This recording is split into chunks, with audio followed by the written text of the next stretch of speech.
today is our fourth, as I mentioned, is our fourth Neurodiversity at Work session. This one we're calling Journeys, and it's going to be a different one because in previous ones we brought in people from all over, but this one we're actually focusing on the South End because there's so much going on, and we really wanted to focus in on what we've all been working on. So this is a little bit more like open house. I don't know if any of you have ever seen this before, but it's called a barn raising. And I think it's a really important image because this is what it's like for us to create opportunities for neurodiversity in the South End. It really has to be all of us working together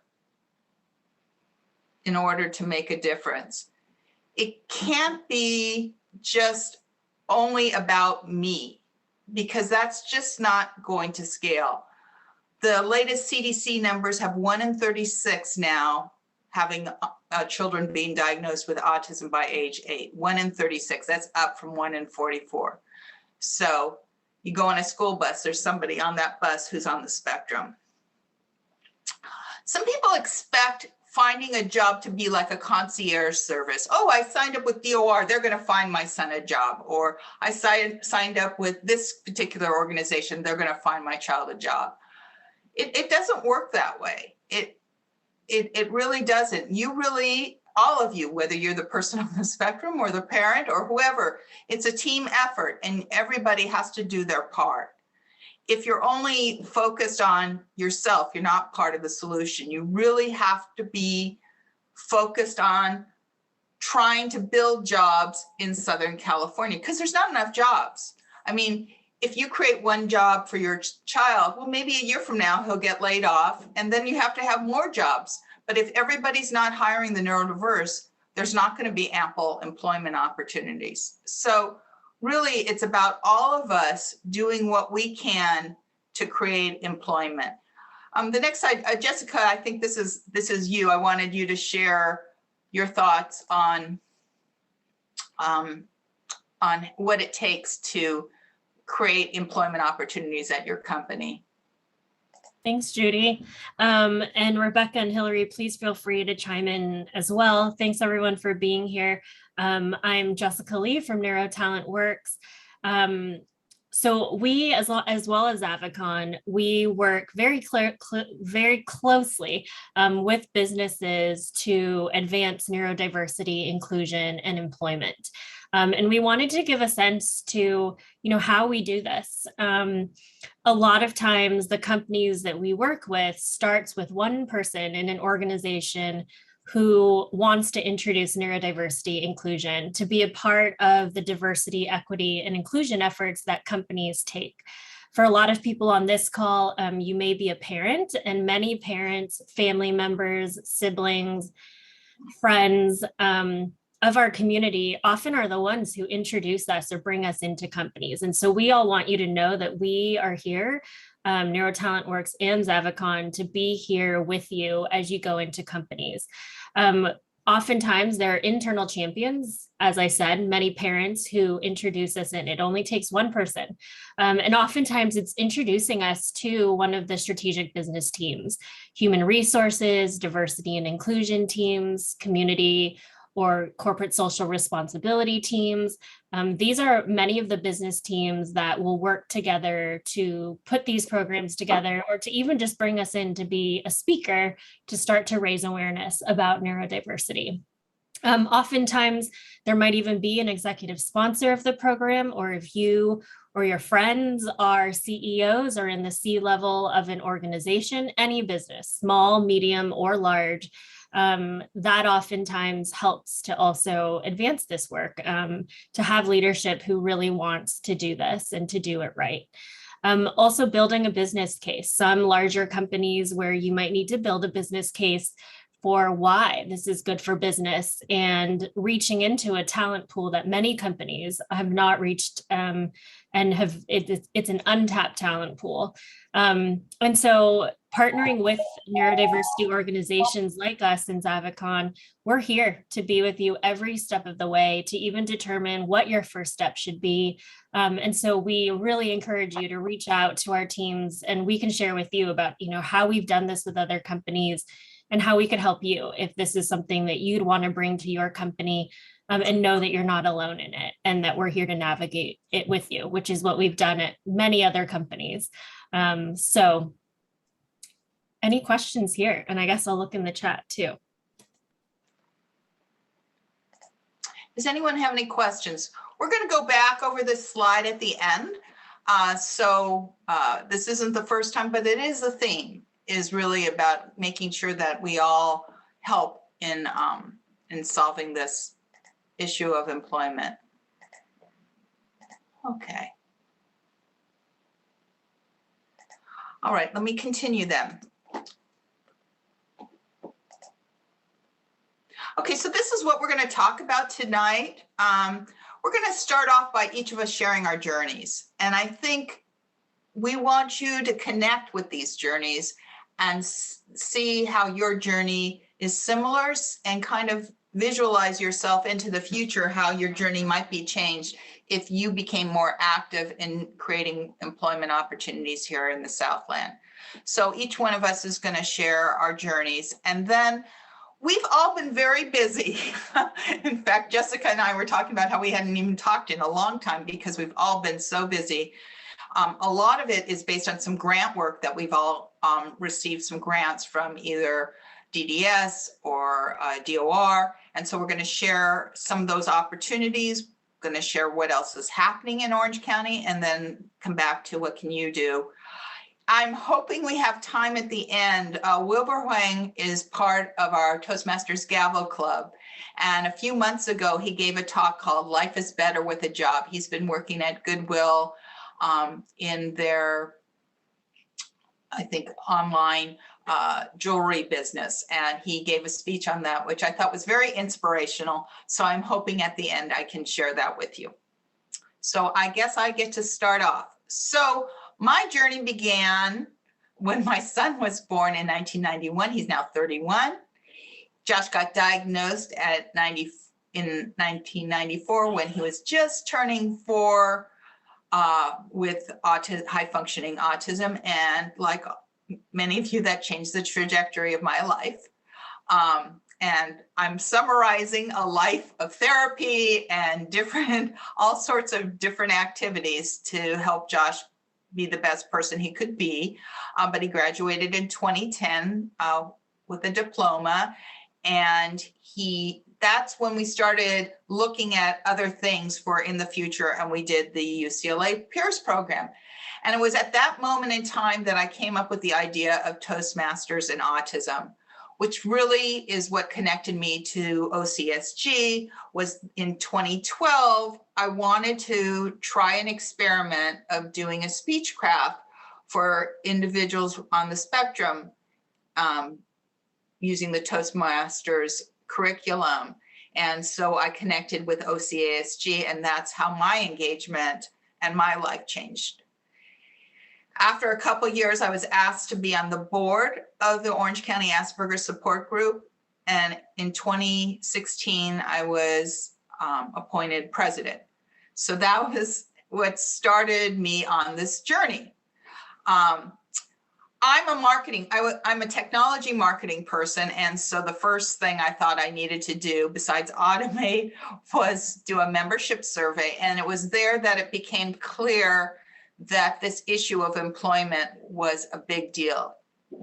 Out of all the different issues that were listed, employment was the number one. And that led me to be involved in transition and employment. And I started looking into opportunities to help the individuals on the spectrum. And one of the ways I did that was I joined the transition initiative in Orange County, led by Linda O'Neill, that's part of the Thompson Policy Group, and came up with my idea for Career Club, which at that point I called PACE. And we had our first Autism at Work session. I met Jessica Lee one of Linda's meetings. And I just wanted to point out that for me, a pattern has been that I meet someone in a meeting who I connect with, who has the same mission and the same energy and the same passion as me, and I connect with them, and then we connect offline, and that's what begins our journeys together, and that's what happened between Jessica and me. My son Josh graduated from Cal State Fullerton in 2019. One of our friends who's not here today is Tiffany Jameson. Tiffany and I became co-chair of the workforce development team that was part of the transition initiative. I met other people like Lawrence Fung from Stanford Neurodiverse project. And I had him come and speak. We did our first Autism at Work event, and I started researching Career Club. And that's when I came in contact with, I had Hilary come and speak, I think, at all of our Autism at Work sessions. And it was in 2021 that we decided to work together on Career Club. So Hilary, Rebecca, and I started Career Club to help college graduates on the spectrum find employment. And I see a number of you out there today. Started working with workforce development, and we did an asset mapping of all the different communities and what it takes to be successful in terms of cross-county collaboration. And that actually led to the DDS project that Jessica will talk about later that she's involved in. I met Patricia Turney, who happened to come to one of our meetings, and she's the chair of the Exceptional Minds program, and that led us to the autism and entertainment idea. So we continued with Career Club in 22, and I started an autism and entertainment work group in May, and one of the members of the work group are Hilary and Rebecca from Zavikon because of their background in entertainment. We applied for a grant and we got it. I'm not going to talk about this today, but I also started working on reforms for Social Security that I'll talk about in a future meeting and publish a paper on it. And we have been working on our conference. So this is my journey. I didn't think that this was how I was going to spend my retirement, but it is. It makes me feel very passionate, but it's all this effort that hopefully is helping other people find employment. So Rebecca, you want to share yours? Yes. All right. So I'm Rebecca Beam, and I am the founder and CEO of Zavikon. So my journey started in 1998 in terms of being in the recruiting field. So, I began my career in technology recruiting, and through my journey there, I really started to get to know a lot of people in the technology world, but also in the entertainment world. And then in 2013, I was tapped on the shoulder to become a founding member of MindSpark's advisory board. And MindSpark was an organization that we created to train and employ individuals on the autism spectrum in software testing. And we grew the company. And in 2018, in 2015, I became an investor in MindSpark. And then in 2018, we were acquired by a German-based organization called Audicon, and I became their president. During that journey of almost 3 years being with Audicon, I realized that there was a real need for Zavikon in the world. One of the things that really spoke to me was as I was reaching out to organizations on behalf of Audicon, whose primary business model was to consult out technologists who were on the autism spectrum to companies would say to me, hey, Rebecca, we really want to work with you, but we want to hire the people. We want them to be part of our team. And that was music to my ears. because I really want to solve the unemployment, underemployment rate for our community. So that's when I decided to start Zavikon. But between 2018 and 2020, when I started Zavikon, I was diagnosed with autism, ADHD, and anxiety disorder. And this was interesting for me, and it was a very cathartic experience because, first of all, when I was working within MindSpark with all of the teams that we had, for the first time in my life, I was able to connect with the people I was working with on a different level. And it wasn't the connection that brought me to my diagnosis. It was actually anxiety, like incredible anxiety that was debilitating. It was sending me to cardiologists on a regularly. And they would say to me, "You're having anxiety, you need to go see someone."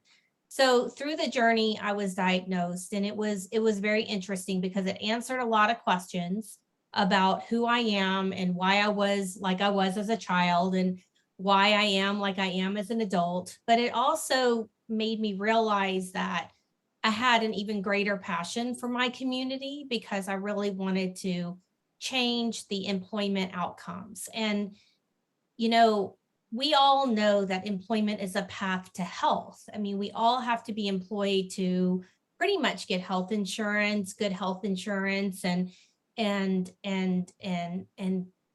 self-satisfaction, self-esteem. So it's an extremely important part of adulthood. So through that journey in 2020, I decided to start Zavikon. And for obvious reasons, in 2020, we did not launch. You can advance, yeah. And I'll just tell a little story because I started in 2020, and there was, I was still working at Audicon when I came up with the idea, and I was driving into work one day, and I was on the phone with my very good friend Hilary, telling her about the idea. And she said to me, "Hey, that just sounds incredible. I mean, it would be a dream come true for me to work in a company like that and work with you on that." And I said, "Well, let's make that dream come true. Let's do this because I'm looking for a partner." And honestly, I couldn't have thought of a better partner. It was just kismet. I mean, things just come together the way they're supposed to. And so Hilary and I joined forces in 2020, and then we decided to be bold and launch in March of 2021, still during COVID, but we did it. And it's been a journey, and we're really excited to be here with you today. And we'll talk more a little bit later about our grant and where we're going with the organization.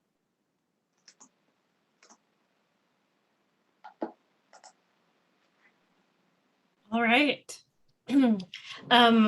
Hi, everyone. I'm Jessica, and to share a bit about my journey as well. In 2010, I graduated from USC and began a career in consulting at Capgemini, which is a global consulting firm. And I should mention that I grew up with a cousin that has Down syndrome, who I'm still very close to, which is how I became familiar with the neurodiverse community. But I also stepped into this work kind of new to this community and this group. And so I've been in the shoes of a lot of our business partners who didn't know as much about our community, and how much I've learned and how much I've been transformed by this work. And so I'm going to ask Judi if you could click next for me here also. After working in consulting for about 6 years, I joined SoCalGas part-time to build an enterprise change management practice, which is all about how you prepare people for change, especially change that technology was bringing to the company.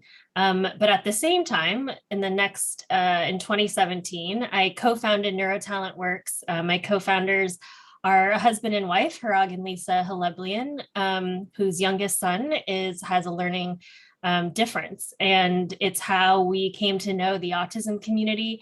We used to be called the Spectrum Works, if you may know us from our previous name.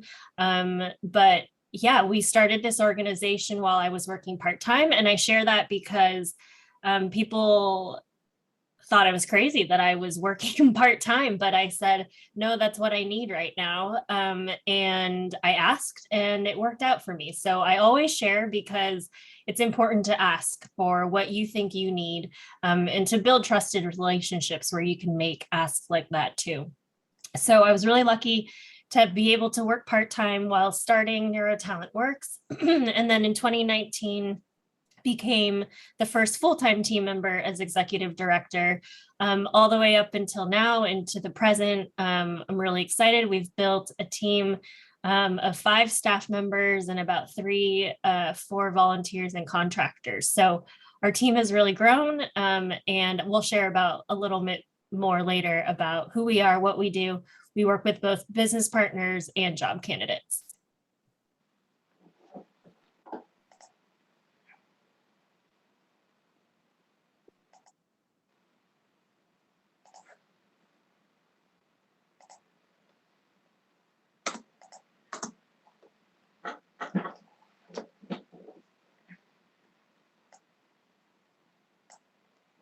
Hi, Hilary.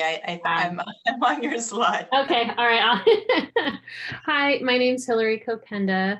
I am the co-founder and COO of Zavikon with Rebecca, who just spoke a moment ago. And Jessica, I just so relate to what you just said of being a little bit of a stranger in a strange land when we first started this. But I started my career in 1994 in a very traditional, trajectory. I started in technology consulting, jumped off the bus from college and onto the consulting bus and got trained, and was taught, intentionally trained to work in a very specific way. And now this was back in 1994, but there were very specific rules on how to act and what to do, and kind of really got into that corporate culture, and then we'll get into how things need to be turned on their heads. But so then, if you want to go to the next. So in 1998, I transitioned out of consulting and into industry, still doing technology. I went through a number of Fortune 100, Fortune 500 companies, mostly in the entertainment industry, but on the business side, and was a technology hiring manager for many years. So, interviewed many people over the course of those years, and thinking back, just wish I'd had the knowledge then that I have now. But I spent many years as that hiring manager that now as Zavikon, we are trying to, open their minds and get them to work with us and hire our talent. In 2000, my niece was born with a seizure disorder, infantile spasms, if any of you know what that is, and then then a seizure disorder, and then resulting cerebral palsy. So my life became very much touched by the disability community, and specifically through my niece at that point in time. In 2009, I made my way to the Walt Disney Company in technology. Was once again a hiring manager, building teams, managing teams, and working with teams that could have really benefited from the work that Zavikon is doing now. We'll go to the next one. And then in 2019, my daughter was diagnosed as neurodivergent, and I'd kind of come to the point, I've been doing the same thing for a long time, and I had felt, I'd been very much touched by my niece, And I really, in a lot of ways, felt that, you know, I'd been in this corporate mindset, and I did not feel like I had given back in a way that I really wanted to. And I didn't really know how or where to begin. And then I became quite immersed in getting the diagnosis for my daughter. It was a journey to get that diagnosis. It took us a couple years to figure out what it was.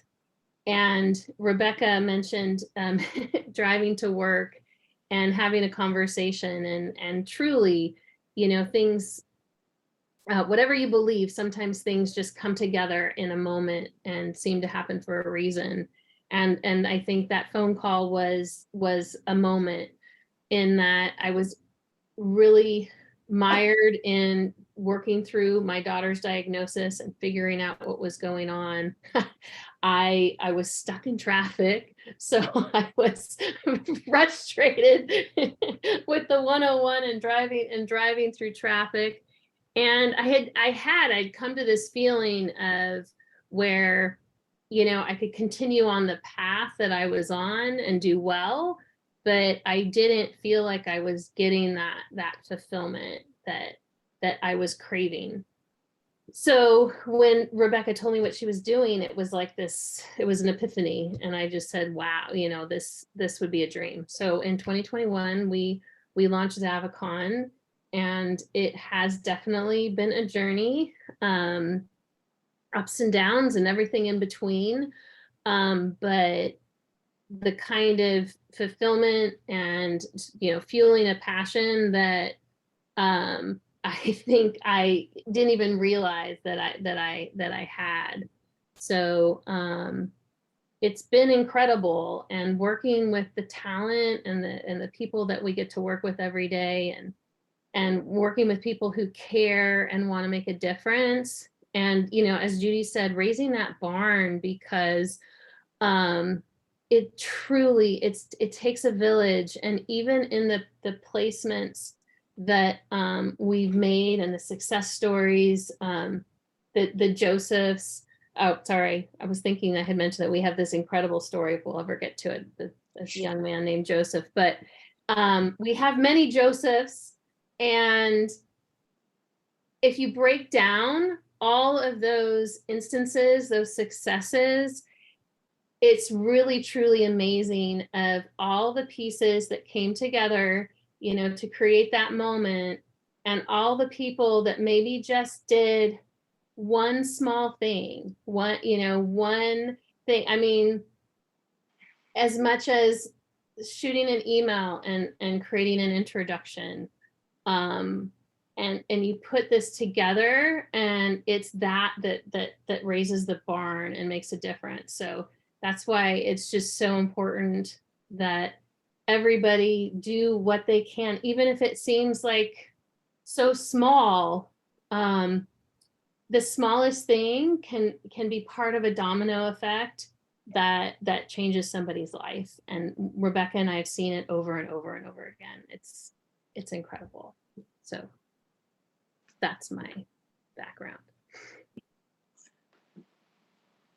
Yeah. So, I mean, that I loved what you said, Hilary, and you know, really thinking back on, you know, a lot of the placements that we have made have been as a result of a parent opening their doors. You mentioned the, you know, the Joseph story, and we can tell the story really quickly, but that was literally a parent of an autistic child opening the door at their company.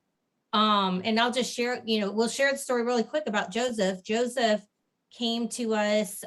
He had interviewed over 100 times before, you know, unsuccessfully before he came to us. He had passed 5 actuary exams on his own, which is like unheard of. He's a brilliant mathematician.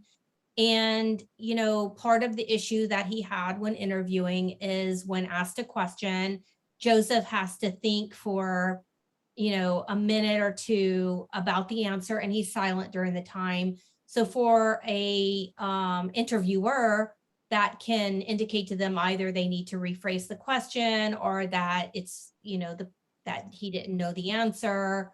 And oftentimes they would interrupt his thought process and the interview would go downhill. It really just took us preparing the interviewer for that and saying, just be silent, give him a chance to answer the question. And he did an amazing job. But the way that we got to the source of his employment was through a CEO who we knew had a son on the spectrum. And we wrote the CEO a letter, and he answered. And this was a CEO of a Fortune 500 company, but he answered. And Hilary and I both have story after story of email campaigns that we send out to different executives, and it touches their heart and they open doors for us at the companies. So it really does start a lot of times with parents. So I want to talk a little bit about Zavikon supported placement. It's a grant that we have secured through the Department of Developmental Services. It started at the end of January and it's going to go into June of 2024. Our goal through the grant is to place 68 people in career-oriented employment. And what this grant does is it subsidizes employer placement fees and career coaching services for the employer. So Zavikon, our business model is a traditional employment agency. So we do not charge our job seekers a penny to be part of our search database. We get our placement fees from the employers. And what we do once we've placed an individual is we have career coaching, and we support both employer and employee for the first 90 days of employment to make sure that all of the accommodations, what we call success factors, are in place and that they're working, and we've set the relationship up for success. So through this grant, we are working with job seekers who are regional center clients. We are servicing the areas of Los Angeles, Orange County, the Bay Area, and Sacramento. Employers can be any sized organization. So we are working with our corporates, but we're also opening the doors of small to mid-sized companies. And the real importance of this grant for us is that we realized when we started the organization that a lot of small to mid-sized companies may not have budgets to pay for our fees. So this will allow us to open those doors and help them, see the benefits of hiring from the community. But the one thing that we need, there's no shortage of candidates looking for opportunities, but there is a shortage of employers. And so this really does bring us full circle back to the beginning of the presentation, that as parents and individuals who are employed at companies, it's really important to spread the word. And in just a few slides, I'm going to go more into what we offer employers, but it's really exciting, the grant offering that we have. So Rebecca is going to jump into what to do. Can you go back? Sorry. Yeah, sorry. The next slide is you just got a preview. Rebecca is going to jump into kind of the employer side. I'm just going to quickly go through the talent side. So if you or somebody you know is interested in working with us, we would love it. Please reach out. It's pretty straightforward to get started. First thing you do is just contact us.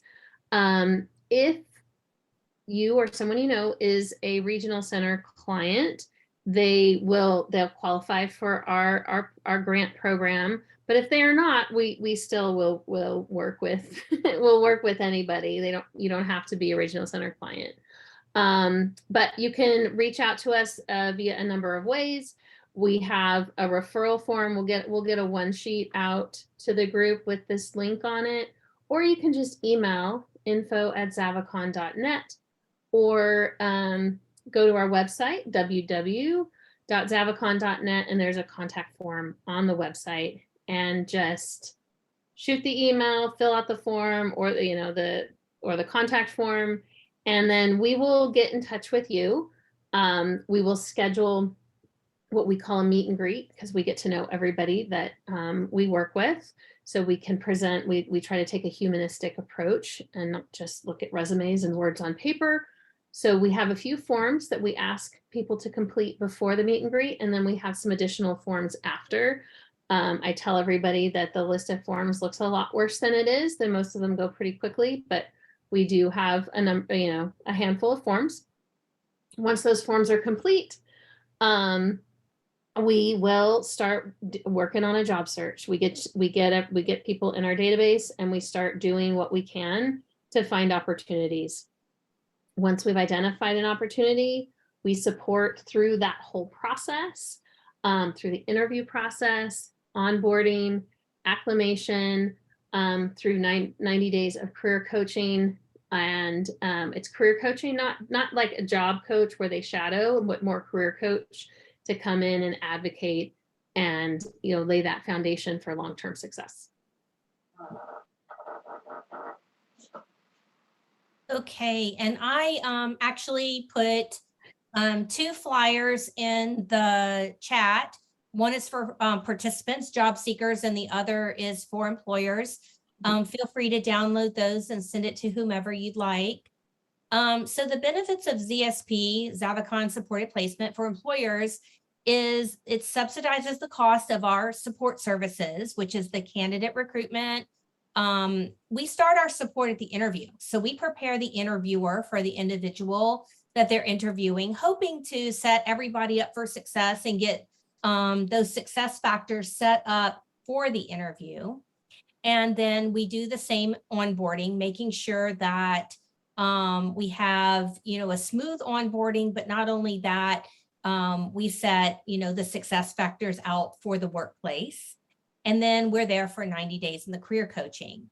Now, we do have a lot of other opportunities for potential co-enrollment and additional incentive programs.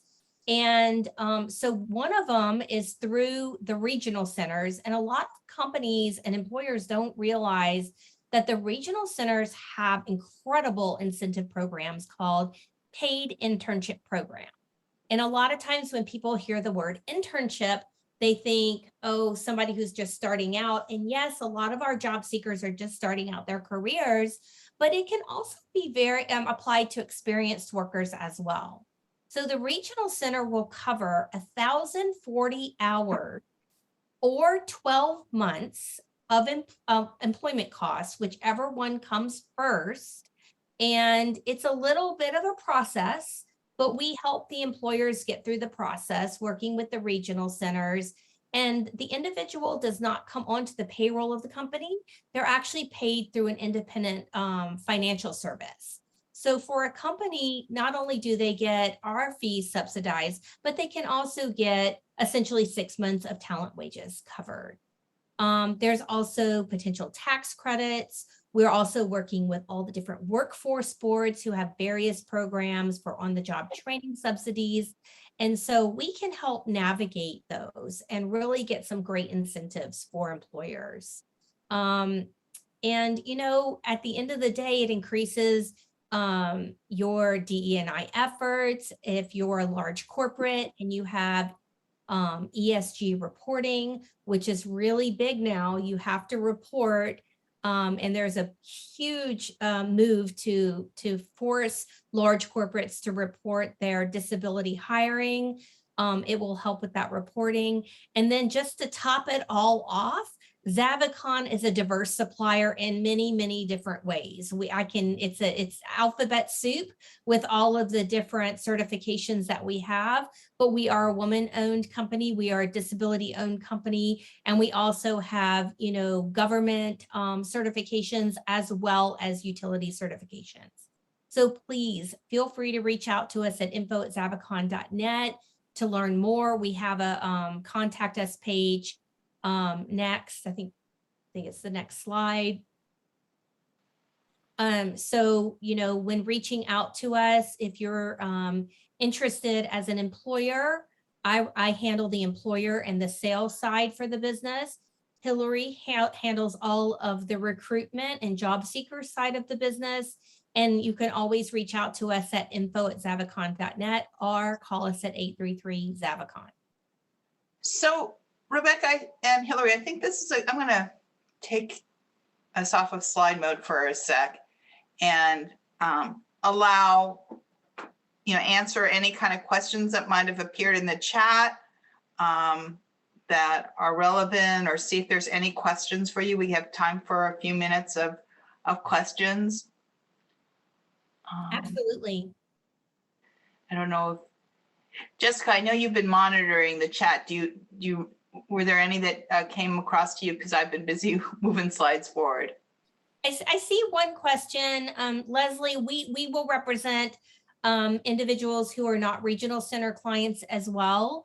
Of course, they can't fall underneath the grant, but we represent job seekers and companies from across the country. So please, by all means, feel free to reach out to us. So there's a question, Rebecca, about how many positions out of the 68 are already filled? Oh, that's a good question. We are on what, number 7? We're working on. Yeah, like 6 or, well, yes, we've got, the PIP process. Yes, we've placed, but they haven't started. So, it's really like 5 to 7, depending on how you want to count it. Okay. Ken had some questions here. In the private sector, the neurodiversity initiatives appear to be driven by execs who have relatives on the spectrum.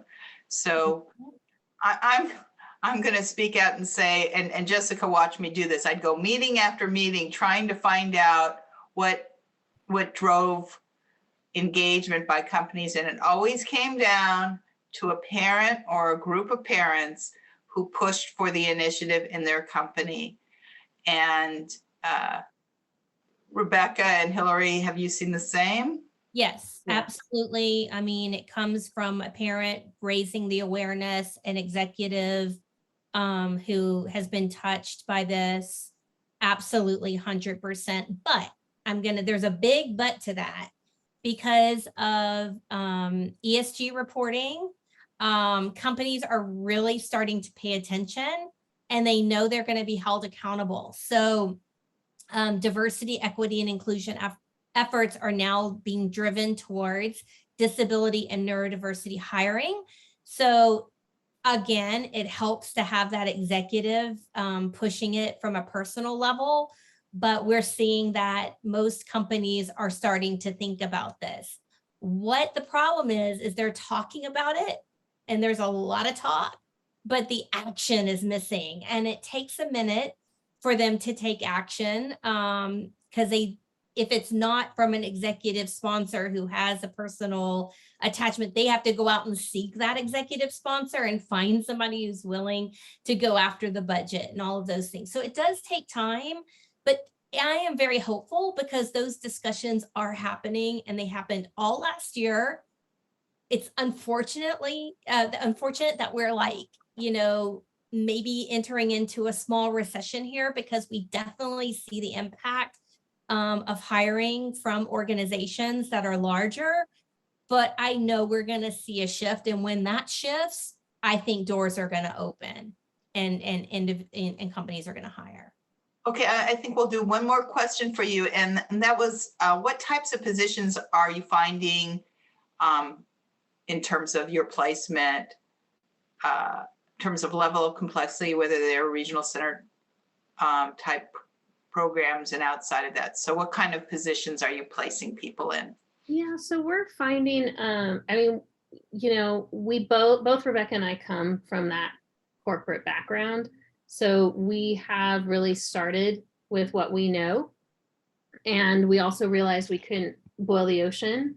So where we have focused our efforts and have had the most success thus far, we are expanding, is in like office type jobs. We've just placed a finance person who wants to be a bookkeeper. We have a couple opportunities for like an office administrator. We placed Joseph the actuary. So those are kind of, office desk type jobs. That's where we've had, that's our wheelhouse right now. Okay, we will see more of you later. I'm going to share the slides. I think I may actually go next, so. Okay, so, and I have to first, give me a second, I'm removing their spotlights here.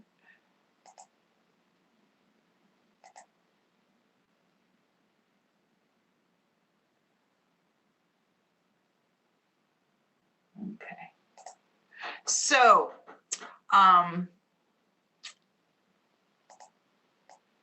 another grant that we got, you heard me talk about autism and entertainment. My motivation is my son graduated in television and cinema and is interested in a career in film as a film editor. So that was my drive and the reason for starting up this working group to focus on autism and entertainment, which now has about 15 or 20 people, some of who are here who are maybe a parent who's been in the entertainment industry or someone with a child who's interested in the entertainment industry. So we've had, and people that run schools and programs to train individuals on the spectrum or neurodiverse individuals in entertainment. So that's kind of where it came from. And we started meeting last May, and when we came up with a couple of key initiatives that we wanted to focus in on them. And one of them was to do a conference. And so when this DDS grant appeared, it was an employment grant, and they were looking for creative out-of-the-box ideas of ways to help employment for regional center clients. And so we proposed doing a conference in the entertainment space for individuals on the spectrum. We look at it as two parts. We look at it having employers there, and what we want are for employers to learn how to hire people, neurodiverse people, what the benefits are, best practices for doing that, what kind of tools they might need to help them, learning about the internship programs that Rebecca just talked about. So all of this we went into for learning goals, and similarly, boy, the formatting on these slides, I'm sorry, changed as we moved from one deck to the other. I'm sorry if this is hard to read. But for the talent, we also wanted them to be able to see the success of others, to learn what it takes to have a career, to understand the various types of jobs in the entertainment space, and what kind of accommodations they should ask for, et cetera, with the idea of developing employment opportunities for individuals. We've already had some successes. So when we looked at doing this conference, which is going to be in April of 2024, we wanted a long runway. And we wanted a long runway because we knew that it was going to be those conversations that you have with employers about this population, about serving this population, that in turn would create those opportunities. And that's what we found. And so one of the early successes we had was the person that's working on our website for this conference is a regional center client. He goes to New Vista Academy, and he was trained as part of the Code the Spectrum program, and he is working as an OCASG intern developing our website. One of the key people, a parent who is part of our working group, is actually an executive vice president of the television group at Disney. And she has been working hard internally within the organization, creating opportunities for interns. So Jacob is one of the first placements. Zavikon, through their grant, is playing a key role in that placement. This particular person, Jacob, is part of the Frank D. Latterman regional, is a regional center client. And Rebecca or Hilary, did you want to add anything about this one? What I want to add is we absolutely have benefited from a parent helping open the doors. She's been amazing, but it has, again, it's been a village. It's been people from the regional center, Zavikon, Judi, this parent, and there's been a couple other parents, and then other organizations. I mean, for this to come together, it's just been it's been many groups. I think it was like 5 or 6 different groups that have come together to make this happen. And we see that this is going to happen again. Now that we know we can do it, we think we're just going to keep coming up with these opportunities. So it's very exciting. But again, it takes a village. Another opportunity was in the animation area, and Disney partnered with Exceptional Minds to put together a training program for doing colorization of cells, of character cells for their television animation department. And so they trained 5 people in the skill set, 5 people that already had some skills in the animation. And those people are putting together their portfolio and they're interviewing. And what's great about this is that the plan is Disney has a very long history of hiring CalArts interns for the summer, because of their history of their relationship with CalArts. And so the individual or individuals that are selected will be part of that cohort of CalArts interns, which I think is really great that they're going to have camaraderie with the CalArts interns. And again, Zavikon is playing a critical role in helping coordinate with Disney, as well as working through the paid internship program with the regional center. So I'm going to stop here. Any question? I tried to capture a lot of information on this program, but are there any questions for me about the Autism and Entertainment Conference?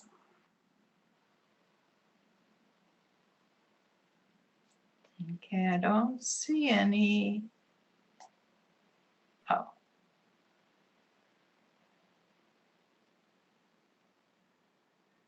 Okay, well, we have some questions on hiring and stuff, but I think we'll get to that later. I'm going to have Jessica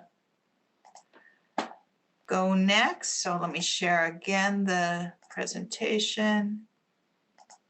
And Jessica, I'm excited to hear about what you have going on here. Thank you. Likewise, I'm very excited for the conference you're all putting on and what Zavikon's doing. We're such great partners with each other. So thank you. A lot of great questions in the chat. So Judi, do you want me to respond to some of those now or wait until Why don't you go through your presentation and then take a few minutes to respond to some of those, or some of them you might even respond as you're answering, because I think they fit in well with what you're talking about. Yeah, sounds good. All right. Well, thank you. So for those who don't know me, my name's Jessica Lee. I'm Executive Director and co-founder of NeuroTalent Works. We are a nonprofit that is similar to everyone here, advancing neurodiversity inclusion and connecting employers to neurodistinct talent. Let's see if I can. Okay, I'll look to you to click, Judi. Thank you. We did get asked about who are some of our corporate partners. We tell companies that we're working with that, you are joining a community of employers across the country and even across the world now who are doing this work, and many that are pioneers. This is still new to diversity, equity, and inclusion efforts. SAP and Microsoft were among some of the pioneers, I'd say in general, who started this work. And what's wonderful is that many of these employers share best practices to each other. Some of the ones you see on the left side are some of our corporate partners. Weaver and Associates, a small insurance agency. I'll be talking about the insurance industry soon and job opportunities there.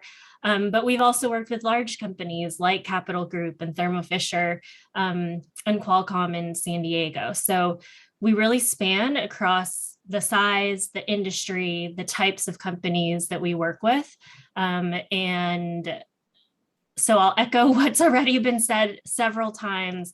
Any company that is hiring, there's opportunities for our community, and we're all here to be partners in that. I think we'll talk about this later of some of the partnerships we're involved in California this year from the regional centers and the Department of Rehabilitation.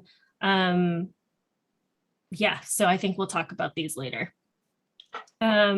What I'm excited to share about, one of the partnerships we have is with the Department of Rehabilitation for this year into June of next year. And we are partnering to launch a neurodiversity and insurance job training and hiring program. We are really excited. We've brought on a partner, Insurance Community University, whose bread and butter is training people in the insurance industry. And so they are adapting and shortening their training for us. And we're also partnering with Neurodiversity Pathways, who's from the Silicon Valley, Goodwill of Silicon Valley. So this is really a collaborative effort to launch this program. Excuse me. If you go to the next slide. Okay, so our objectives here is to provide training and preparation and to get 32 neurodistinct individuals hired into entry-level jobs in the insurance and related industries by June of 2024. And we're really excited because we get to further our demonstration of a model of public-private partnerships where government, business, and nonprofit can come together to advance this work. So next slide. Why did we do this? The very first company that we hired with was Weaver Associates.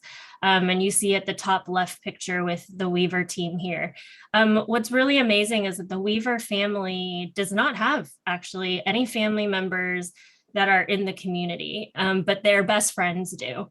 And they heard about what we were doing and they said, gosh, I think we have a perfect job role for members of your community.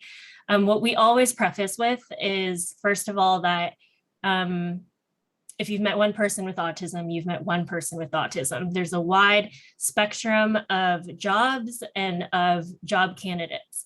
The particular role that we hired for with Weaver and Associates was an entry-level insurance transaction processing role.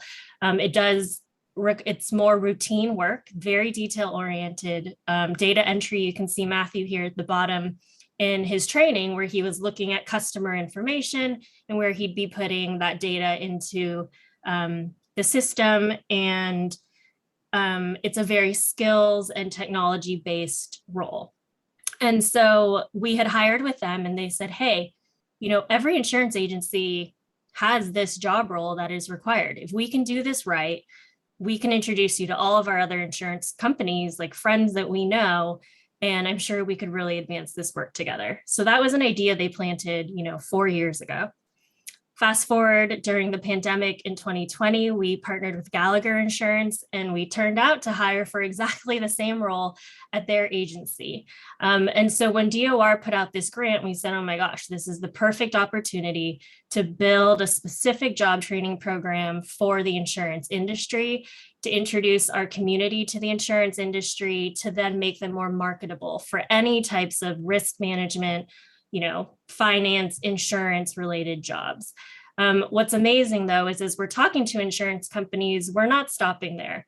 IT jobs in the insurance industry, any job role that you would see in a large insurance company, even down to smaller insurance agencies that are many family owned. So if you go to the next slide, this is what the program entails. So 2 journeys here, just like all of the work that we do. The employer journey, we are actively looking for insurance companies and agencies to hire from our program. The first cohort is set to launch in July of this year, and it will run quarterly. So again in October, again in January, and then again in March. So we want to be at the speed of business in their hiring practices. A big ask here, if anyone here knows friends that are in the insurance industry who would take a call with us to just learn about what we're doing. And if they have job opportunities to hire through this program, we would love any introductions to insurance companies and agencies. Once they commit to hiring, they will come into training from our team. We do training on neurodiversity inclusion. What does it really mean to employ and be inclusive to the neurodiverse community? Then we do job matching and interviews, and then offers of employment that should be happening through the program. I'll go back to the right side there. For our job candidates, the talent journey, we are starting our candidate recruitment and pre-screening. I'll share a bit about what that looks like, but if you yourself, if you are a job candidate, or if your child or someone you know would be a great candidate for this program, it requires a high school degree and all the way up to bachelor's degrees, even master's degrees, just depending on what roles the company might be hiring for at that time. So we encourage anyone to apply who has an interest in the insurance industry. There is a recruitment and pre-screening process where candidates will get a preview of the typical job role for this insurance transaction processing role. And I'll show that in a second.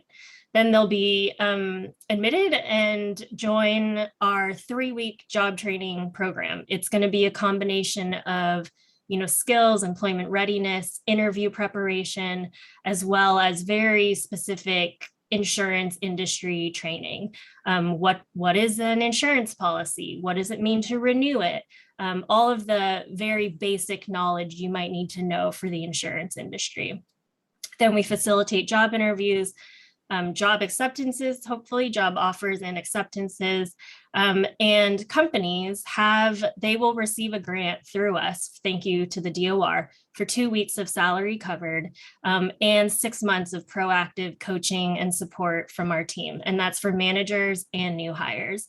There's a small fee for the business to pay to be a part of this program, but it's heavily covered because of the grant from DOR. So all in, a company might be investing around $6,000 to $8,000 per hire, which from a staffing standpoint is actually a pretty good deal because you're getting a lot of things with it.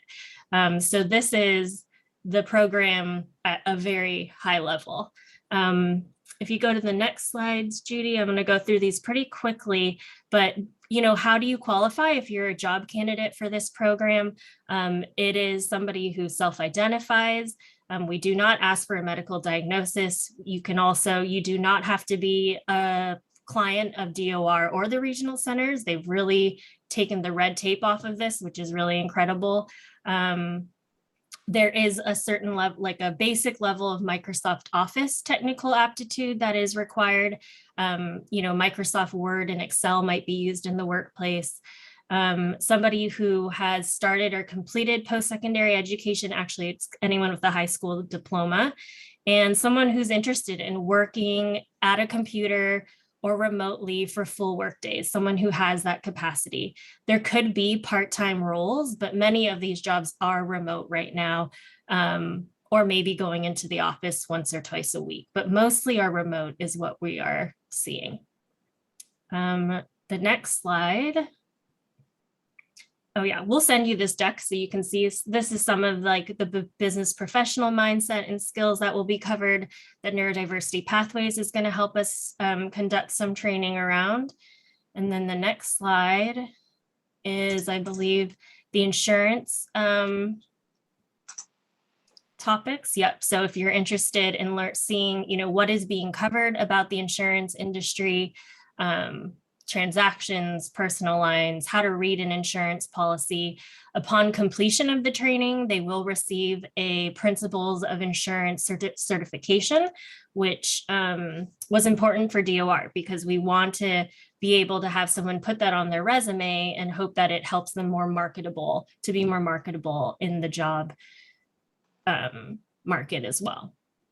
the skills-based interviews and assessments that we talked about in the pre-screening. So every candidate that submits their resume and application for this program will come through a skills-based interview, which we believe is the most equitable way to interview, especially knowing that interviews are often reliant on your verbal communication skills, how good you are at convincing someone that you're a good candidate, but we know that that is not equitable, and especially for our community. So we use skills-based interviews, in which case a candidate would actually get a preview of the job. So on the left, you see here a typical workflow, a job procedure they would be following. And then they go into this mock system that we built to enter that information to quote unquote process this insurance transaction. What's really cool is we use this tool with Gallagher Insurance, and they liked it so much they are using it now for every single job candidate that comes to them. And so this is where we get to demonstrate that neurodiversity and the inclusive practices for our community are good for everybody. And so that's a big sell to many of the companies that we work with also, and being able to license tools like this from our team. I'm speaking pretty quickly here. Okay, we have on our website a specific program page just for this insurance program. I will drop into the chat shortly the flyers about the programs for both job candidates and business partners. Right now, we just need to get a lot of insurance companies on board to hire from this program. So again, we really appreciate any connections to insurance companies to advance this work together. Okay, and then here's our contact information for our business partners team. As everyone has mentioned, we're all here to be helpful as you may introduce us into companies you're working with. If you are a job candidate, please submit your resume to us. You'll meet one-on-one with one of my team members. And we're really excited. We're a neurodiverse team, and we're really leading this work as a community as well. And so we're here to be a part of that journey. I know there were a lot of questions that came up about the public sector, so I wanted to briefly mention that. We are doing a research paper this year with the American Enterprise Institute, which is a think tank out of Washington, D.C. And we are doing a paper on the enablers and inhibitors to neurodiversity inclusion in the workplace. So I saw some chat comments about how do we need papers published. Judi was just telling us about one that Gartner's doing this year. So the work is starting. It's really the three of us, our organizations, four of us, we're talking about this tide that is rising. It's here. The time is here. I think our organizations are all ready to be partners in this. So please reach out anytime we can be helpful. One of our partners, Neurodiversity Pathways, is starting to take meetings within Washington, D.C. So there is some advocacy work happening and some in California as well. So it's really an exciting time for our community. And so Jessica, there's some questions here. One is insurance licensure part of the program? It is not, because it is quite extensive. We are looking at, though, a partnership possibly with one of the licensure training programs, and they might be offering a highly discounted rate for members of this program to get licensed.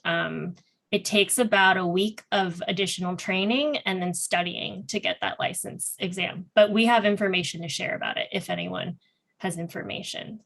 I see the question about our fees. Same, we do not charge for any of our services to our job candidates. Thanks to some generous donors and foundations. We do charge our business partners, for some of our services. But that's how we're able to provide these services for free. So Jessica, there's a question, what do you do to ensure equitable pay for those you represent? When job offers are made, we know about how much, we know what offer is being put on the table, and we always make sure to check it against the market rates. No one we've worked with has ever not paid a fair wage to our community. They know very clearly how we stand on that. So this is not charity. This is business value. This is an untapped talent pool. So Yeah. there's no thoughts of that. I Make sure think this is more of a discussion between you and me, but I think one of the interesting things about what you're doing and what I'm doing is that we're looking at vertical markets. So I look at Rebecca and the great job she did at AutoCon and she continues to do for technology and IT and that kind of focus. I would say autism has a good brand in those spaces. There's not a big deal about hiring in those opportunities, although it's very competitive to get a job in those types of companies. But I think it's interesting the approach you took on a vertical basis. And I think I think if we could have more of that verticalization and creating opportunities and showing the strength of our candidates in each of those markets, we will change the world. So I think it's a really interesting approach. And in a few slides, I'm going to share about some of the apprenticeship programs, which I think is another way of looking at it more from an industry perspective. Yeah, definitely. Yeah, thank you. I did see the question too about the union versus non-union related companies. We have had a conversation with one company that has a very strong union, and we didn't go deeply into it, to be very frank. We're starting conversations, but I'm curious maybe if Rebecca and Hilary have worked with any companies that have a strong union, but one of ours does. And the only thing about the union jobs is there is testing that has to be done. And so there might be some accommodations that are needed there that we're starting to talk about with this one company. But you're right, unions should be a little more open to this, is what I would say. I see Rebecca came on. I agree. And as you know, as Judi and Hilary and I are going down the the road of entertainment, a lot of the roles that are more creative roles in the entertainment industry are union roles. So I think as we go through the autism and entertainment journey to the conference, we are going to have to address this with the union. We're going to have to get in front of them and have those discussions. The executive that we work with from Disney has indicated she's dancing kind of gently around this issue. So I sense that there may be stormy waters ahead that we're going to need to work through. But on the other hand, my guess is that many of these people in unions also have kids on the spectrum. So, you never know when we'll find a friend out there. So I do think that there's probably a challenge with unions, but that's probably for the 5th Autism and Neurodiversity at Work session when we started dealing with that. Well, we do have a program manager that we just hired for our grant, and he is familiar and has contacts within the union, a few of the larger unions. And so it is something that we're going to start to explore to see how it goes and where it goes. And we are happy to share that information with you as we go down that path. It's just starting. So the reach out is just happening right now. Yeah. And I think, go ahead. Sorry, Judi, I will dovetail off of that related to unions, but into the question about legislation, companies being required to be more inclusive for people with disabilities and those on the spectrum. Yes, any company that has a federal contract with the government of $10,000 or more does have affirmative action goals that they are required to show good faith progress towards. And that's a 7% target to hire people with disabilities. So any company that has a federal contract is that is the easiest way to get in the door to say, are you compliant to this number? I just got off the phone with an affirmative action lawyer of very large Fortune 500 companies, and he said over 90% of his clients have not met their 7% target for people with disabilities. So it's not a mandate. Like they don't have to. It's a target. Right. It's good faith. Our government has to make it a mandate. We have to push for that to be absolute must that companies have to comply with, because now they can skirt around it because it's not something that they're going to be dinged for. This is, if I were going to predict the future, I will predict that this will change. But back to our model of the barn raising, it will change because people like us and people like you create change, demand change, and then change will happen. 1 in 36 out of every 100 people, 3 have just autism, not to count other neurodiverse issues. So it needs to be made more of a priority, because there's a lot of places where there should be tracking it, where they're not tracking it, and it needs to happen. Okay, I'm going to continue with our presentation, but the good news is I think we're hitting our timing, so I'm going to keep going. Let me hold on. It's hard to do the slides, present, and make everybody's faces show up when they're supposed to. You're doing great. Thank you. Okay, I wanted to highlight some other things that we've talked about through the years. So I think one thing to point out is a good place to get support for employment and get certification programs and et cetera are the community colleges. We've had organizations speak to us. I wanted to point out this futurebuilt.org site where it really is a focus on careers. So this is something that you could look just as closely to your community college for certificates on 3D printing or graphic arts or all sorts of different things. So, and we've had people speak and we'll continue to have people speak, but I just wanted to point out that. A second thing, Rebecca talked a lot about this, but is the regional centers. This is why I always encourage people to, if they can, to become regional center clients, because the services really, they have a lot out there for us that are regional center clients.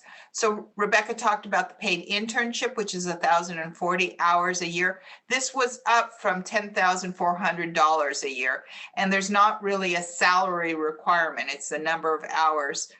Project Search, which has a pretty good footprint in Orange County. It was asleep during COVID, but it's coming back to life. But places like Kaiser and Chalk offer Project Search for regional center clients. There are a number of day programs that focus on employment, like New Vista Career Academy or AFA Hub for entertainment. So these are day programs, but they take an approach of helping with employment. So it's something to look out for. The grants that both Rebecca and Hilary and Jessica and I have received were through the $10 million DDS grants. 45 organizations received grants to do creative things. And then finally, I want to point out self-determination. Self-determination is a great tool to help you or your child use your regional center dollars to help increase your independence and success at employment. So that's a way to fund some of these things that may be offered by non-regional center vendors. So for example, Rebecca Zavikon has a regional center, has a grant helping regional center, but isn't a regional center vendor. So these are ways and we're spending some time thinking about how would you use that money for maybe somebody in the industry that could serve as a mentor or help you find employment, just doing some creative things on your own. So I'm just pointing out self-determination is a whole process to move from being on the standard vendorized program to self-determination, but I encourage you to look at going through that process yourself.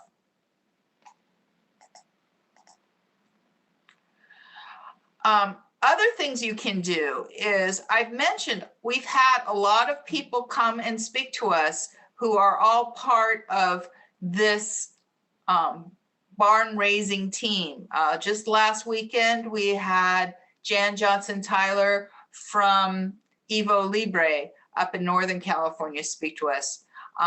So, that's something that you can do. We publish a job listing on our resource page. And now that I have an intern that gets updated regularly, and any kind of job fairs or opportunities that are open are posted, and you can check those out. Keep an eye on future meetings. Join our Facebook group. Did a posting just the other day about the Gartner study that Jessica mentioned. So, and then also convincing your company to be part of a neurodiverse employment program. There's a link down here. This is not a new link. Every month you get a newsletter from me. Every month there's a link there for you to recommend companies. When we did our first Autism at Work session, we got a few names in there, and Jessica and Tiffany both followed up. I believe one of those is on your list today.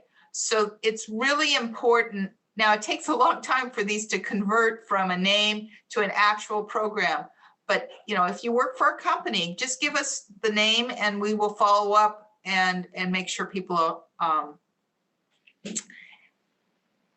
that your companies are aware and change their employment process. So I'm back to this slide for Rebecca and Hilary. I'll let Rebecca talk to this time. So Rebecca, you want to once again remind people how they go about making change in their organization. Yes. So, and I'm going to just piggyback on what Jessica said. This doesn't have, There we go. This doesn't have to be a large corporate. It can be a small business. It can be a medium-sized business. So when we say identify your internal champion, that could be the CEO, that could be HR, that could be, if it's a larger company that has diversity, equity, and inclusion, go to them. If you have an employee resource group, join it, start being vocal. So HR, DEI, CSR, even procurement departments, it's important. So find that sponsor, build your business case. And sometimes that includes being open and honest about why it is that you think this is so important. Have your statistics ready. There is an incredible Accenture report that talks about the benefits that businesses experience by opening their doors to individuals with disabilities. I can put it into the chat. It's a great report. You can get statistics from there, but it's really easy to Google statistics and find out what the benefits are. And then, find an ally that's going to join you and partner with you in the organization to make this happen. Be patient, be positive. It takes time.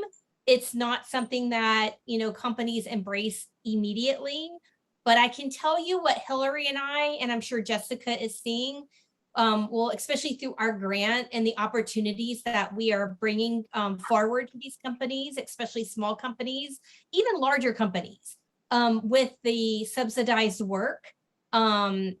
They need it because there's a lot of hiring freezes right now, and a lot of the more entry-level positions. I'm speaking with a large bank. They've got 50 million documents they need to have sorted and put in and classified, and they can't hire to get it done, but it's got to get done. We have an entire workforce that's willing to do that work.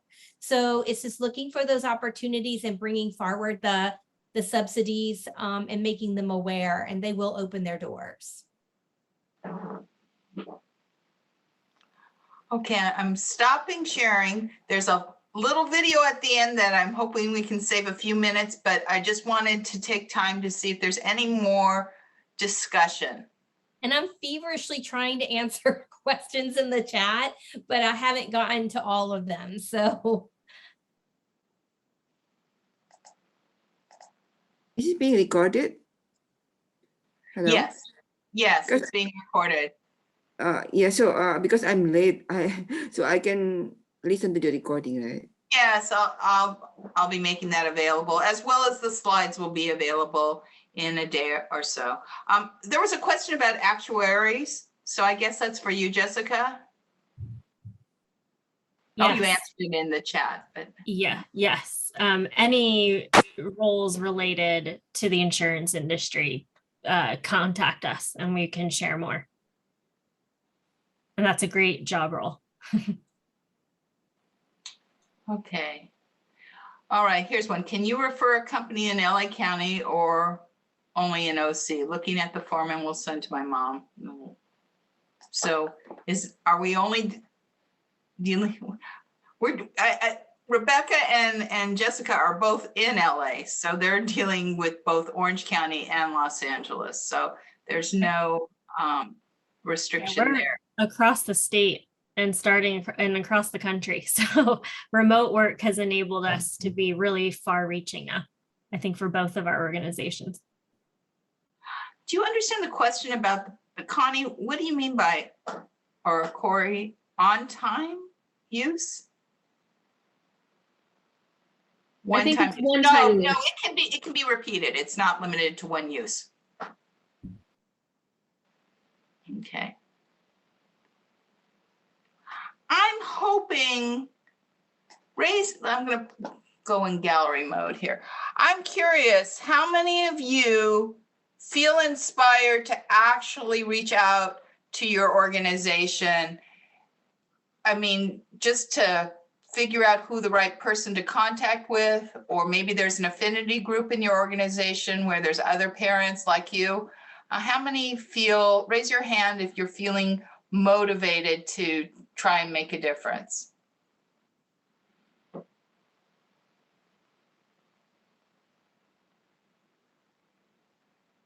Yay, thank you, Diane. Thank you, Jessica.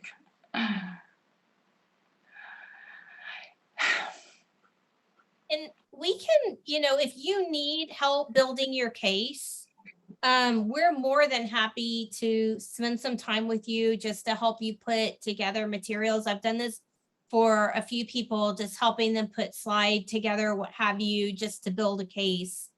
We've got plenty of data that we can provide. Jana is here, and I want to talk about her for a second. Jana retired from a career at Warner Brothers where she was in the legal department and she managed the Asia agreements, and she retired. And I reached out to her to help me with my autism and entertainment project. Her son is not interested in a career in entertainment. He's interested in a career in education, but she's been helping me, okay? This is what I mean. You have skills, you have knowledge, you can help other people. It doesn't, if you do that, then you'll be, I'm helping her with her son who's maybe interested in a career in ABA and introducing her to people. And I'm introducing her to Robin's daughter, who we all know, Erin, who works at an ABA organization, has a degree. See how we're all helping each other out, okay?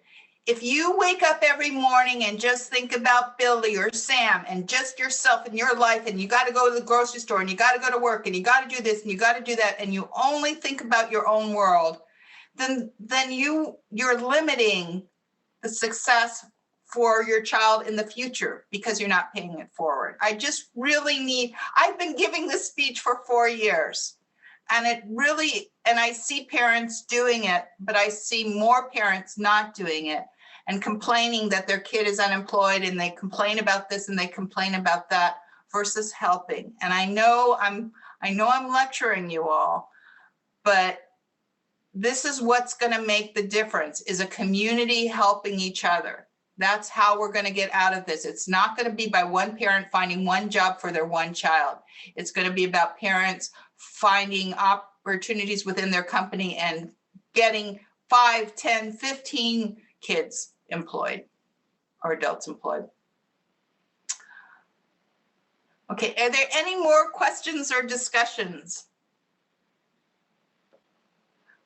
I'm just going to emphasize what Rebecca said. If you just want to learn about what we're doing and just have a conversation with us first, you don't even have to go to your company yet. You can come talk to us first about what we're learning from these business partners, how we've done it with other companies. So feel free to reach out to either of our teams. Can we email you or call you on the phone? Yes, definitely. And I see Rebecca and Hilary added their contact information also. Thanks. May I ask Yeah, Diane, go ahead. I'm the one who, I don't mean to be doom and gloom. I am an attorney. I'm not really working right now. I have my kids, but I did have, when my son was working in Washington, D.C., and he was put on notice that he was going to be fired, I did intervene and do research and basically, you know, got accommodations and delayed the firing and got him more money when he was fired, got him extended health insurance through COBRA. So I'm just kind of wondering on the tail end, I'm wondering if part of the fear of companies are if this individual doesn't meet, like anyone else, the demands or the requirements of the job title, that they're concerned about being sued for violations of the ADA or discrimination or otherwise, that they might not have hiring a neurotypical client, person. And I'm sorry to throw that out there. No, it's great. Because I've experienced that with my son. And maybe he didn't, maybe he did decline, you know, towards the end. But I, you know, I've spoken to many attorneys here and in DC about this, and I'm, you know, coming to my own conclusion. I could be wrong. Jessica, did you want to comment on that? Yeah, I can start. It's a very realistic question, Diane. So I appreciate that you're bringing this up, and we get asked about this on both sides. We have legal at companies asking us about it, and we also have people in general asking us about it. I think the nature of your question is, are companies hesitant because of the legal risk that they could be putting themselves at? I would say some companies, their legal teams are very conservative and have very strict requirements for what happens if someone shares any health-related data into their managers or to the company.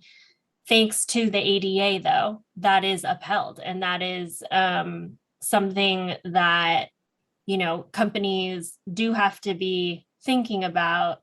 But I would say that what's happening out in the world right now, this rise towards diversity and inclusion, is making leaders pay attention a little more. And, you know, we tell companies that, you know, the worst thing that can happen to you is that you have an employee. I mean, it is kind of the opposite there. It is that if you had somebody, you don't want a story to be released. You want to know that your practices as an employer are upholding what the ADA requires, and that there are teams like ours. We have coaches. I know Zavikon has coaches. I mean, we're here to be supports to companies to bridge some of that those challenges that might arise because people don't understand what neurodiversity really means, what it means for your brain to have a different type of processing or to see things in a different way. And there's sometimes a translation that needs to happen between the business and our community. And I think intermediaries like us help to bridge that gap. It's not the golden bullet, but I would say that companies are paying much more attention to this because they need to be, but there is risk. There's always risk, but there's always risk with any employee is what my board continues to remind us of too. So neurotypical, neurodistinct or not, I think I want to add to that a couple things. One is in the past, we've had other companies come and speak, and there are some great models of companies that are part of the Neurodiversity at Work movement roundtable who have put together a really extensive support system for individuals that they hire, where there's mentors and buddies and supports. And a lot of times when we hear, and Rebecca and I talked about some of this during Career Club because we dealt with culture. And a lot of times when someone moves into a company that doesn't have the right culture and isn't going to give them a supportive environment, it's much more likely that the scenario, Diane, that you described is going to happen. So the companies need to be making that effort. At the same time, the individual needs to make an effort too. And that's something else that we taught at Career Club is that there's not, sometimes you have a personality that thinks that the whole world should adjust to them or that they can get it done whenever or doesn't realize that a job is a job. And I think that's one of the values of these internships is that there should be an opportunity for an individual to learn how to be successful at employment. And so that's where the value of the coaching that Rebecca talked about and that Jessica talked about is so important because it's not, the company needs to have a culture that's supportive, but at the same time, the individual needs to learn the skills, needs to realize that they're going to need to do things maybe a little bit differently to be successful. I think Rebecca has more to add on that in terms of the coaching and how important that is. Absolutely. And you know what? It boils down to being coachable, and being open to feedback. We try at Zavikon to be extremely direct and very focused in the way that we provide feedback. So we don't beat around the bush. We go straight in and tell the person the truth about what's going on so that we can work together to fix it. And the same is with managers. We try, open communication is everything. And I do find that in the job, search aspect of looking for a job, that open communication is really necessary as well. So, we ask our job seekers to keep us informed of what's going on. And I would say, maybe 80% don't keep us informed. They don't follow up. And it does have to be interactive. So, taking responsibility for not only your job search, but the job that you're in and doing your best. And if you're struggling with something, being open and communicating that to somebody that can maybe help you overcome it. And I think that, we're the parents who are watching and I'm saying, go, help create this market, but there's a role that you can play with your child, and that's to, I know that with Josh, he's in a program where he doesn't get along with his teacher real well right now. And we spend a lot of time talking about that, how he can deal with that frustration and how he can approach them and and a lot of it is the politics of the situation and the dynamic, and him learning the skill set of maneuvering in that politics and having those conversations and making sure that he represents himself correctly. And so we often hear of parents giving their kids bad advice, well, go and ask for a raise, and not really thinking through the political nature of an employment and how to have those interactions and doing it in a proper way. And then that person gets fired because they get told, hey, if you want a raise, go work someplace else. I've heard that story. And it was because of the parents' direction that conflict was created. So you need to, your children look to you as mentors. You need to take that seriously. Don't give bad advice. If you feel like you don't really know, go get some help. Call Jessica or Rebecca and say, hey, my son's in this situation. What should I do? I'm just saying that there's a lot of, I agree with Diane. I mean, I see a lot of kids go through jobs and things don't work out. But we all are, we're all on our journeys, right? We talked about our journeys, and Savag is on a journey. I'm looking at different people who are on the call. We're all on journeys. And so we all need to have those life lessons to learn how to be successful in employment, or how to get successfully employed. So yeah, Diane. You're muted. You're muted. Hello? There you go. Yeah, now I hear you. So we can, my son, I have two boys, we can reach out to Miss Beam or Miss Lee, and we don't have to come with, we have DOR, we have Regional Center, but you can take my kid's case and help them find work without funding, or should I get DOR to, or should I just call you and go, we'll have that conversation? So we don't charge our job seekers anything to be part of our database. So absolutely, our process is to start out with filling out a few forms. Then we're going to do a meet and greet over Zoom. And then we have some more assessments and forms. And once we get through that, you're in our database. One thing I can say is we cannot promise you that we're going to find employment for your child. What we can promise you is that we're going to do our best. And so, we have so many job seekers in our database, but I do know that there's going to come a day where a company is going to say, we need 20 people, and we're going to go to that database and we're going to be calling you. So, it's just finding, and that's the purpose of today's meeting, is also do your part, spread the word.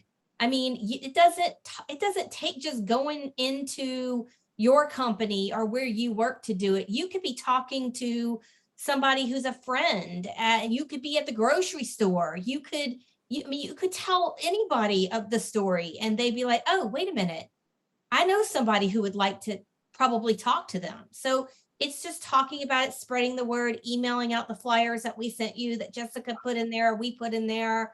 Be active, because the more you do that, the chance of us being able to find everybody employment is higher. Yeah. Jenny, did you want to say something? Thank you. Thanks, Diane. Sorry, I joined late, but I agree with a lot what is said, and I had a question.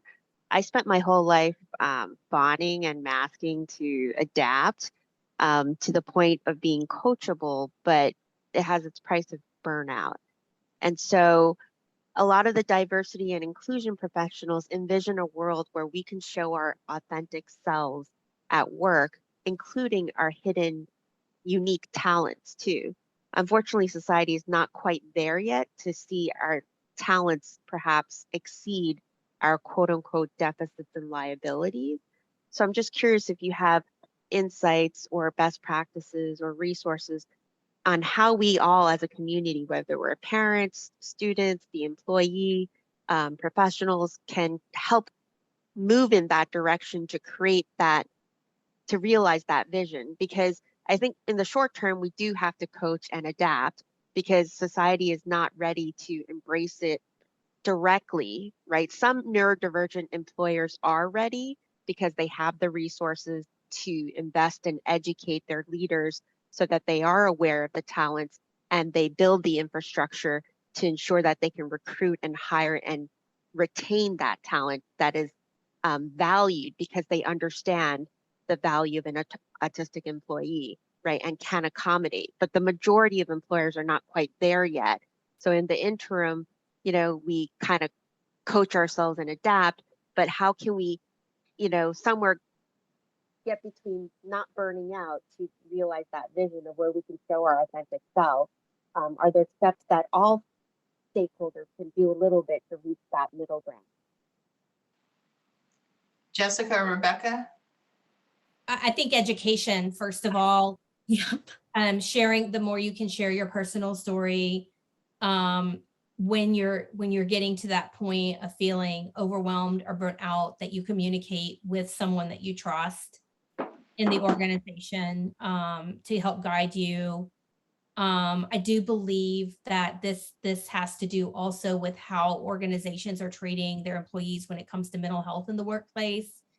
And I know that there's an effort to improve mental health in the workplace, but it's going to take time. And I think being part of the education process and being open is one thing that can help. Yeah, I had very similar thoughts, and thank you for the question. I really appreciate that. And I'm hearing that from others in the community too about the autistic burnout specifically. There's a book called Burnout by the Nagoski sisters. They were interviewed by Brene Brown. It was a life-changing podcast episode that I heard even for myself. And it turns out that one of the sisters, Amelia, she just got diagnosed with autism in her late 40s. And she has a YouTube channel about it now. So I highly recommend, I'll drop it into the chat shortly, which I have found to be very insightful. And just so you know, like, to know that you're not alone in the experience. That's one resource to share, but I echo exactly what Rebecca said. I think education and awareness is what's going to be the most important thing all of us do in every conversation we have about this work that we do, because, you know, people tend to make judgments based on their own understanding and the way that their mind works. You know, I was sharing with an employer the other day, you know, a saying we say is curiosity over judgment. Because when somebody tells you, I'm having a hard time starting this job task, the honest truth is many of us, there's a judgment made immediately. What do you mean you can't start this job task? That's the mentality of corporations. And so when we use examples like that, people align to it and we say, hold on, what's a better response to that? How can you try to really understand from somebody else's lens, not your own? Because our brains are literally developed and wired differently. And that's the type of, I think, education and awareness we need to be bringing. Stories from the community are the most powerful tool that we have. People connect with other humans through stories. And so the more that the community is sharing their experiences, I really believe is going to be a connector in all of this. And to know you're not alone, because everyone here is with you in this journey. And I think this is how social change happens. And it's one person at a time. It can be slow, but we tell companies, when you change one person's life, you give one opportunity, you're impacting an entire community, their families, you know, and that's what matters. So I think that's what I'd focus. Yeah. There's a lot to say. Yeah, I think one thing just to add on to all that is the quality of the person managing the individual is so critical, because we've all had good managers and we've all had bad managers. And it's not an answer to Jenny's question, right? Because, it may be that most managers have difficulty dealing with certain situations, but I think it's the quality of the managers and having the awareness and the honesty, and Rebecca kind of talked about this, the honesty of having that open communication about what's going on. So having that trusting relationship with a manager and finding those people out there. And whether, I remember having a conversation with one of our friends who has a son on the spectrum, but he chose to hire somebody on the spectrum.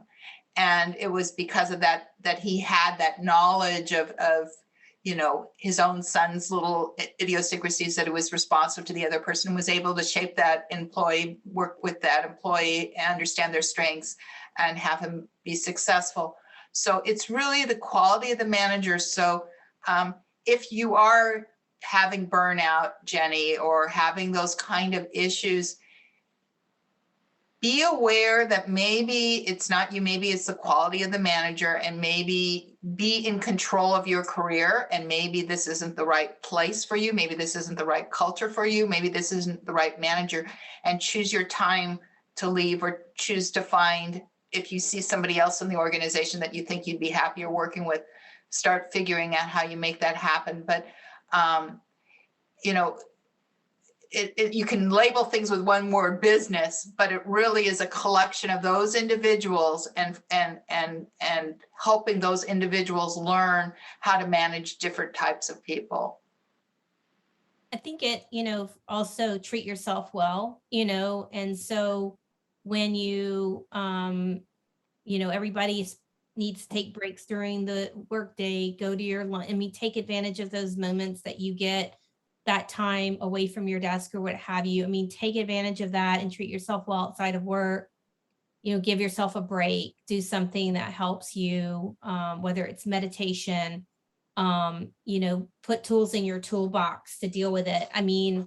It's not always easy, and I don't want to make it sound that way, because I have personally experienced burnout on a number of occasions, and it's very hard to deal with.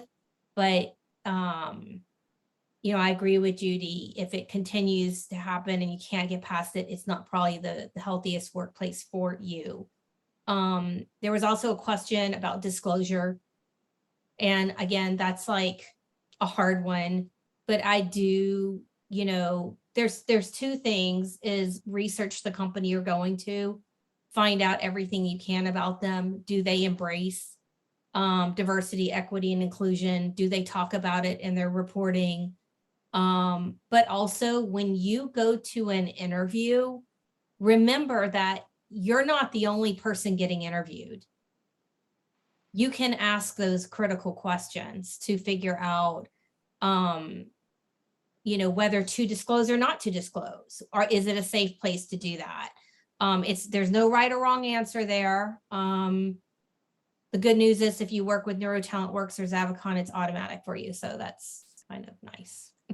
So I wanna leave time for us to see Wilbur's presentation, but I wanna thank Rebecca, Jessica, Hilary, and each and every one of you for being engaged tonight with this conversation.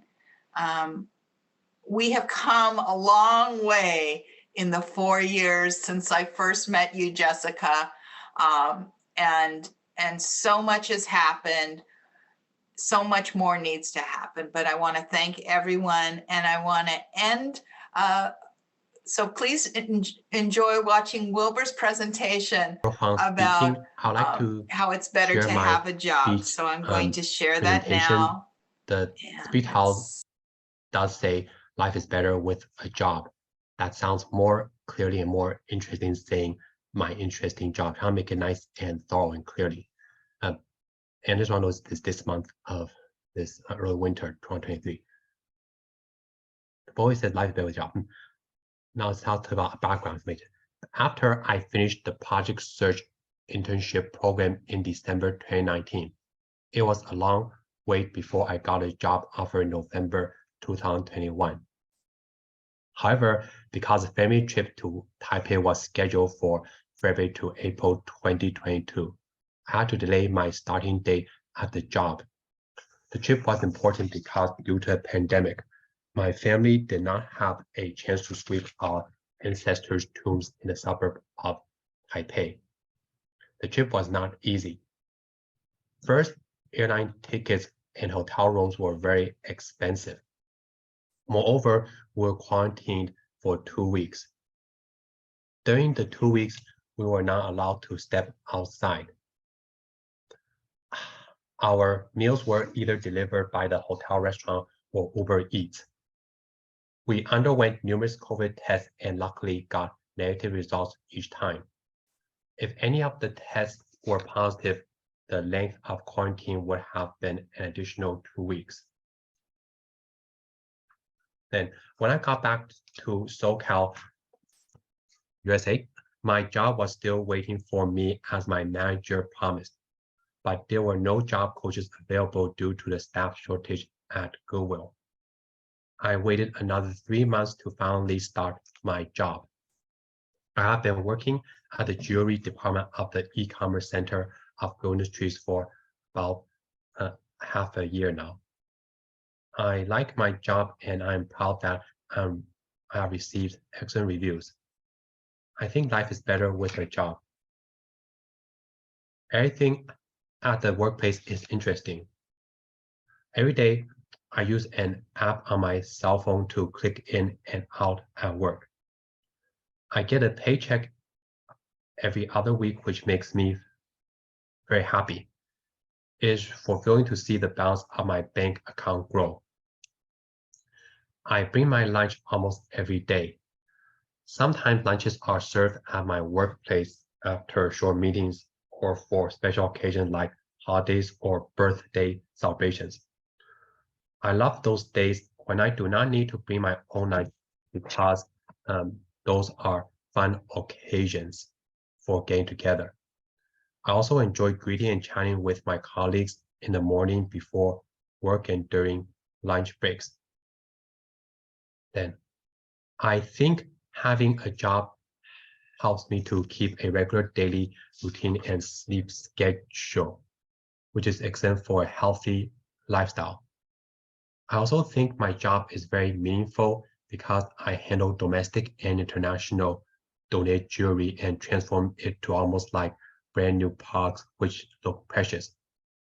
It is a very important process to add values, which my manager describes as gold mining. Our e-commerce department sells the jewelry for lots of money, which in turn creates more jobs. When I first started looking for a job, I was aiming for a data entry job. Because I have good computer skills and working at a computer sounds cool.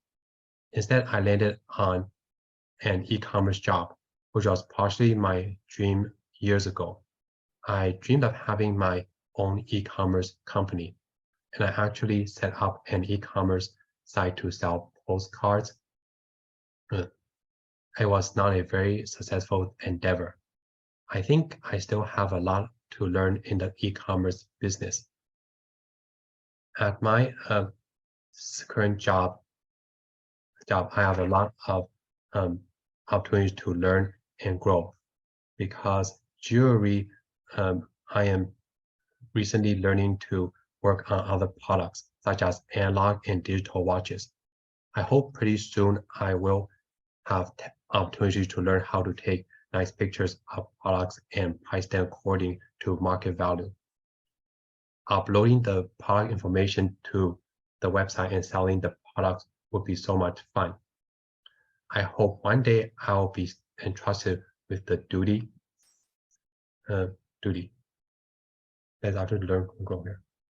And in conclusion, life is so much better with a job, especially with a job which you like and which provides you lots of opportunities. And I think at the end.